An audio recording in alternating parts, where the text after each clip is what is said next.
What do you get when you mix mountains, a sliver of Mediterranean coastline, and a history that pulls in Romans, Ottomans, and Habsburgs? Welcome to Bosnia and Herzegovina.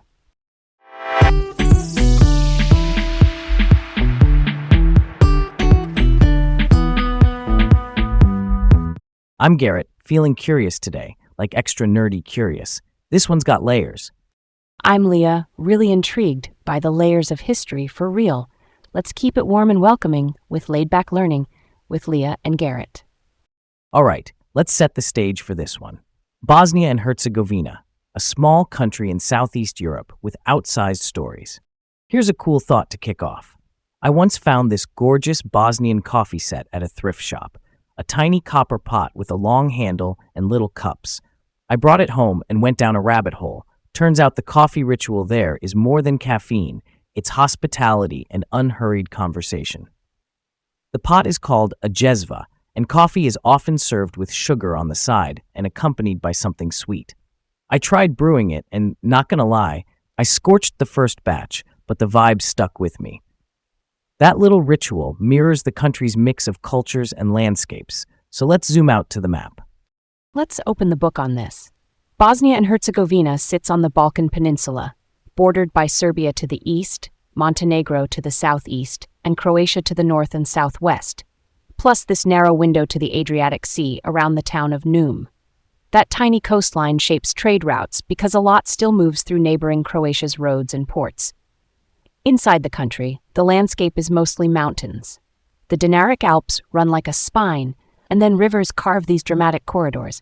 The Bosna, Drina, Neretva, Vrbas, those river valleys have been human highways for ages. Yeah, and the climate splits too. Bosnia in the north and center is more continental. You get hot summers and cold, snowy winters. Herzegovina in the south leans Mediterranean, milder winters and very warm summers. Because of the mountains, you've got microclimates, a ski day up on Bjelašnica, then a grape harvest vibe down along the Neretva. Agriculture follows the map, grains and livestock up north, grapes, figs, even olives in the south. That's pretty cool, right? And the capital, Sarajevo, really shows the blend. It grew under the Ottoman Empire with bazaars and mosques, then the Austro-Hungarian administration added grand civic buildings and boulevards. So you can literally walk from Ottoman-era alleys into Habsburg facades in a few minutes. Sarajevo hosted the 1984 Winter Olympics. Later, it endured the 1990s siege and rebuilt. Today, it's again the cultural and political heart of the country. All right, let's roll on. Early days, we're talking deep time. Near the town of Stolac, there's Badanj Cave, where Upper Paleolithic hunters left an engraving around 13,000 to 12,000 BC, likely a horse. That single image pins the region into Europe's Ice Age map, like a postcard from a hunter passing through the Neretva Valley. Fast forward to about 5100 to 4500 BC, and you've got the Butmir culture near today's Sarajevo. They made striking pottery with geometric designs and lifelike figurines. It suggests craft specialization and rituals, and early community pride in their handiwork. Switching gears just a little. By the first millennium BCE, Illyrian tribes are forming more complex societies. In central Bosnia, groups like the Daesitiates show up in the archaeological record. Down near Stolac, the Daors, an Illyrian tribe, built Daorsan. Picture towering 5-meter walls of trapezoid stone blocks. People compare them to Mycenae in Greece. The city minted coins and showed Hellenistic influence. Ideas and styles from the Greek world blended with local traditions. It's a reminder that this land was never isolated. Trade and travel kept ideas flowing. Then Rome shows up. They start fighting Illyrian polities in 29 BCE, but fully annexing the region takes until about AD 9. That's a long campaign. After the Great Illyrian or Pannonian Revolt around AD 6 to 9, Rome reorganizes the area, building roads, planting military colonies, and pulling the economy into the imperial system. Romanization, basically adopting elements of Roman law, language, infrastructure, doesn't erase local cultures overnight, but it weaves the region into a bigger web. You can almost trace those old roads in how modern valleys still channel movement. Real talk, after Rome's split, control shifts and gets messy. There are Ostrogoths, Alans Huns in the late antique shuffle, then Byzantine reconquest under Emperor Justinian in the 500s. Slavic groups, called Sklavony in sources, settled during the 500s and 600s. Over time, South Slavic languages and customs blend with what's already there. That's the seedbed for medieval Bosnia, a space shaped by mountains, rivers, and the habit of adapting to new arrivals. On to the medieval rise. In the early 1100s, a local polity, the Banat of Bosnia, takes shape outside direct Hungarian or Byzantine control. A ban is a medieval title, think regional ruler. One early ban we can actually name is Boric. Then you get Ban Kulin, who's famous for stabilizing the place and boosting trade. In 1203, he convenes a church council to say, look, we renounce heresy, we're Catholic. That move counters Hungarian claims that they should intervene over religion, and it's a political statement of autonomy. Why does a church council matter so much? Because in that era, church alignment gave your neighbors excuses or restraints. If you're labeled heretical, that could be a pretext for invasion. The so-called Bosnian Church, often accused of heresy by outsiders, remains a contested topic among historians. Some say it was distinct in practice. Others argue it wasn't that far from mainstream Christianity and got politicized. Either way, Kulin's council was about cutting off a lever of foreign pressure. And Bosnia keeps consolidating. Under Stephen II Kotromanic in the 1300s, territory expands and trade routes come under local control. Next up, Tvrtko I Kotromanic. After family and noble struggles, by 1367 he gets firm control. In 1377 he's crowned at Mile near Visoko, and Bosnia is now a kingdom. At its height, it's a serious regional player. But after Tvrtko dies in 1391, cracks widen and the Ottomans, rising from the southeast, push in. By 1463, the Ottoman Empire conquers the Bosnian kingdom and integrates it as a province. They keep the Bosnian name and borders as a recognizable unit, which is not nothing. It preserves a sense of place, even under new administration. Under Ottoman rule, landholding shifts to the Timar system, a kind of feudal grant tied to military service. Urban life grows with mosques, bazaars, libraries. Sarajevo and Mostar flower culturally. Conversions to Islam happen mostly among locals over the 1500s and 1600s. There's early Catholic flight in some areas, and some Orthodox converts, especially in Herzegovina. A Catholic priest, Petar Mazreku, estimated in 1624 that Muslims numbered about 450,000, Catholics 150,000, and Orthodox 75,000. The numbers are rough, but they show a Muslim majority by then. Travel accounts like Evliya Çelebi's later describe thriving cities, with civic endowments building schools and bridges. Stari Most in Mostar becomes iconic. While we're on a roll, by the late 1600s, after the Treaty of Karlowitz in 1699, Bosnia sits again as the empire's western frontier. That frontier stress shapes politics and society. Fast forward, the 1800s bring reform attempts, rebellions against centralization, like Hussein Gradašević's autonomy effort, and ultimately Habsburg involvement. In 1878, the Congress of Berlin hands Austria-Hungary the right to occupy and administer Bosnia and Herzegovina. Vienna moves in with big modernization energy, building institutions, expanding industry, and interestingly, encouraging a Bosnian identity to balance Serb and Croat nationalism. It's identity politics as imperial management. Here's where it gets really interesting. Austria-Hungary formally annexes the territory in 1908, causing an international crisis. 2 years later, they grant a constitution and a local parliament, limited self-rule within imperial lines. But tensions with neighboring Serbia keep rising. In 1914, Gavrilo Princip, a Bosnian Serb linked to the Young Bosnia movement, assassinates Archduke Franz Ferdinand in Sarajevo. That triggers World War I. The war years deepen intercommunal wounds in Bosnia through repression and violence, even though the land itself avoids massive physical destruction compared to other fronts. Post-war, the region becomes part of the Kingdom of Serbs, Croats, and Slovenes, later Yugoslavia. Interwar politics are messy. Land reforms strip a lot of holdings from Muslim landowners, reshaping rural power. Then World War II is catastrophic. The Axis puppet state, the independent state of Croatia, takes control over Bosnia and Herzegovina and carries out genocidal policies against Serbs, Jews, and Romani. Chetnik units commit mass atrocities against Muslims and Croats. It's a time of extreme suffering on all sides, and Bosnia becomes the crucible of partisan resistance.